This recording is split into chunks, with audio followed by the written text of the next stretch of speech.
நம் இராணுவ வீரர்களுக்கு எனது மிகப்பெரிய பாராட்டையும், இந்த துணிச்சலான முடிவை எடுத்த நமது பாரத பிரதமருக்கு இந்த உலகமே பக்கபலமாக இருப்பதையும் நாம் இங்கே பதிவு செய்கிறோம்.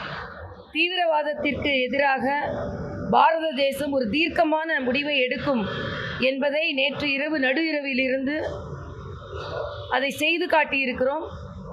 இன்று காஷ்மீரத்தில் ரோஜாக்கள் இரத்தத்தினால் சிகப்பு ரோஜாக்களாக மாறியது இன்று தீவிரவாத ஒழிப்பினால் அமைதி காஷ்மீரத்தில் வெள்ளை ரோஜாக்களாக பூக்கும். அவை நம்ம இராணுவ வீரர்களுக்கு அர்ப்பணிப்பு என்று நான் காலையில் ஒரு பதிவு போட்டிருந்தேன். ஆக அந்த அளவிற்கு இரத்தத்தால் தோயப்பட்டு காஷ்மீர் 26 பேர்கள் கொல்லப்பட்டு நாமெல்லாம் துடிதுடித்திருக்கின்ற நேரத்தில், எந்த நேரத்திலும் தீவிரவாதத்திற்கு பாரத தேசத்திலும் இந்த உலகத்திலும் இடமில்லை என்பதை மரியாதைக்குரிய பாரத பிரதமர் பதிவு செய்திருக்கிறார்.